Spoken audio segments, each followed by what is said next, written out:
Hi, I'm Mayor Jane Castor, and I'm proud to speak to you today about an incredible organization making a significant impact in our community, Hearts of Valor.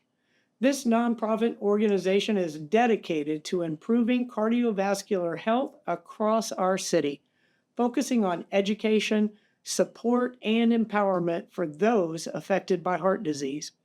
Through their free health screenings, educational workshops, and community outreach programs, Hearts of Valor is not just raising awareness, but also providing the tools and resources people need to enjoy a healthier life. Thank you, Hearts of Valor, for your dedication to our community. Your work is saving lives and making Tampa a healthier place for everyone. Hi, I'm Hannah Kime. I'm 26 years old and I'm a heart patient and advocate. I was diagnosed with hypertrophic cardiomyopathy, or HCM. Basically, the left side of my heart is too thick. And I was diagnosed at 14. I was just starting my freshman year in high school. I was only diagnosed because earlier that year, my aunt was diagnosed with hypertrophic cardiomyopathy, and she told my mom, because it's mostly genetic, that we should have us, the kids, checked. And so I obviously presented that to my pediatrician, told him about family history. I had also had, a few fainting episodes. My pediatrician dismissed me, listened with his stethoscope, and was like, I don't think you have a heart condition. My mom still, despite his advice, was like, no, let's go see an actual pediatric cardiologist. And so she was only able to get an appointment, and she felt like I should, with having some fainting episodes, should go get checked.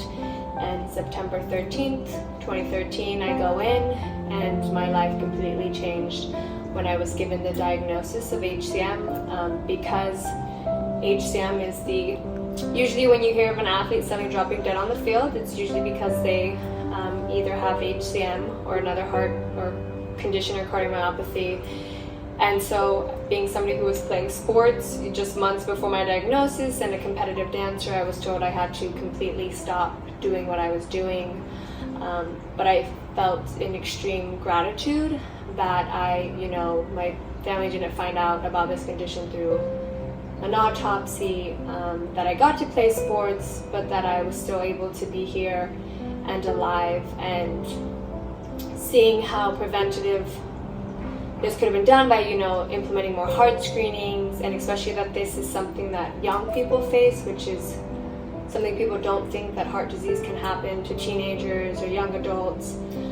So I think especially for young patients is one, like, physicians need to believe that it can happen to young people, but I also feel the need that I felt like when I first looked up online, there was no community for young people. It was just headlines of athletes who dropped dead playing sports I played. And so me and my sister, who also ended up getting diagnosed with HCM, felt the need to use the power of social media to connect with people our age, since that's where we're mostly at, is online, and to offer patient services, to offer that support, to offer them a friend that they could talk about, but also to get out the warning signs of heart conditions and to start showing that face, that young face of heart disease, and getting people to talk about it, but also offering them that sense of community, because this heart journey is a lot easier with having people on it, and having fellow other heart patients like Hearts of Valor. It's nice to know that you're not alone in this journey. December 2021. Of course, I'll never forget that day because it was my 7-year wedding anniversary. I had found another doctor because the doctor I was seeing, they weren't doing anything. They kept pushing my appointments. And so I found another doctor, and he's like, well, we're going to do a PET scan. And they did the PET scan, and it showed that there was something wrong with my heart. So he wanted to redo the heart cath, which ended up being on our anniversary. We thought it was going to be in and out, easy peasy. And I went in that day, ended up having two major heart attacks coded out, And when I came to, I was in intensive care, and I was like, didn't know what was going on. And so the doctor came to see me the next day, and he literally was like, I was just coming to see if it was true. The last time I saw you, you were laying in the cath lab dead. I was like, and so he explained to me what happened, you know. I had 2 massive heart attacks, died, and had to have emergency bypass surgery, my right coronary artery, so CABG 1, and that was that. So, you know, daily life was rough, had to do cardiac rehab, you know, walking every day, having to do the little breathing thing to learn how to breathe again, because I had a collapse, had 1 collapsed lung. Learning how to just do everyday life again. I think that's the hardest challenge, is keeping up with him, making sure that he can still do the fun things, and I can making sure I'm not taking away from his childhood because I have a heart condition.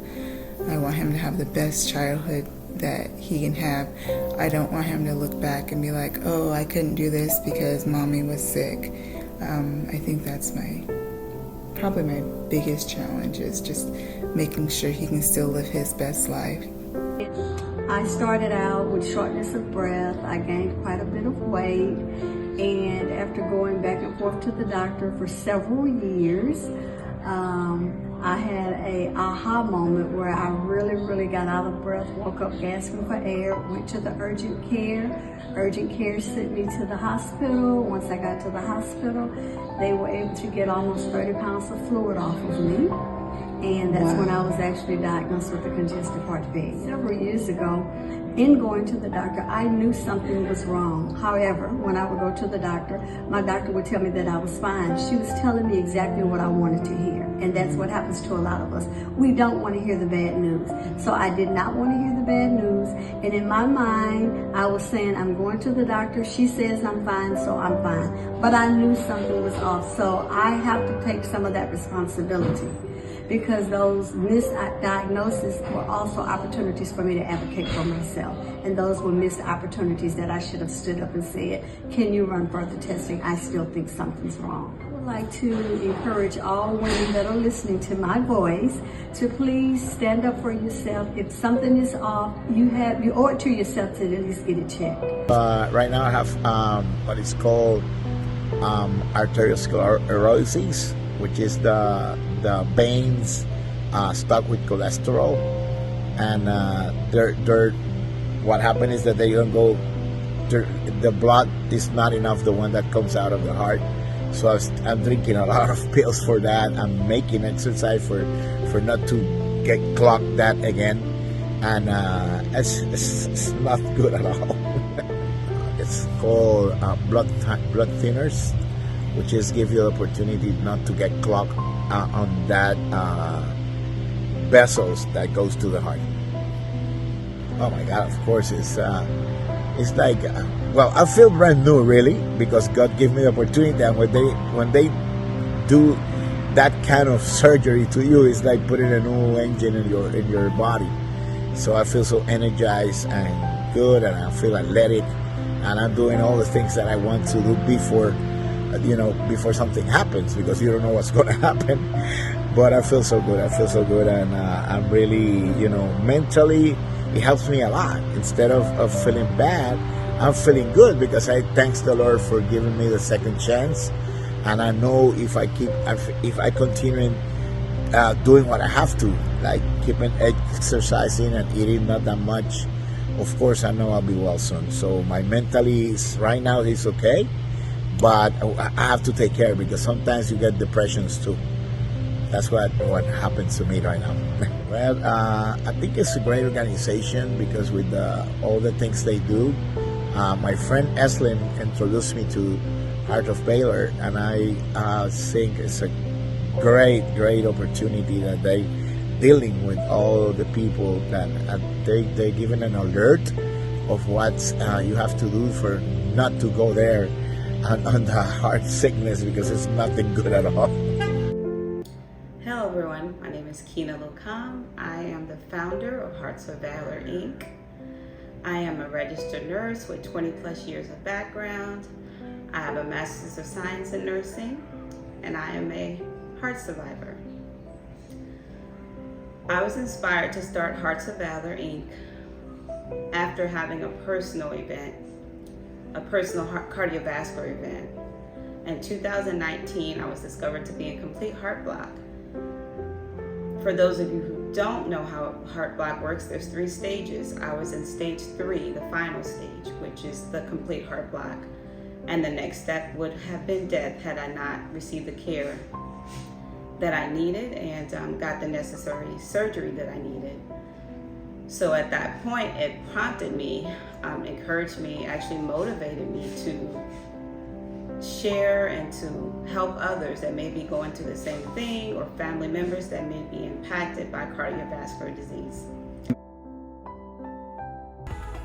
Hello everyone, my name is Kina. I'm the founder of Hearts of Valor Incorporated. We are here at a health fair, community health fair in South Tampa. We will be doing health screening and head-to-toe assessments.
Yeah, I thought the event is actually crucial. I wish there was more things like this, especially with the amount of heart conditions that are out there in this population. So I think something like this to spread awareness, to motivate people to change their lifestyle habits, to change the way they eat, the way they think about their heart conditions, whether they have it or not yet, or hopefully they can prevent it entirely. That'd be great. So I think it's a really important event to have something like this. A privilege to be part of it.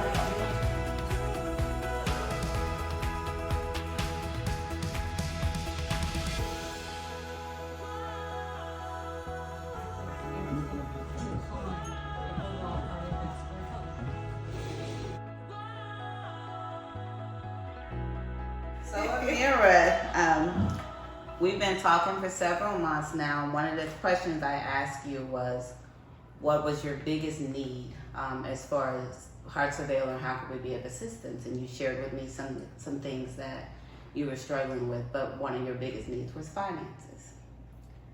So with that being said, I'm going to go ahead and invite our VP of Operations, Queen Lucam, to come in.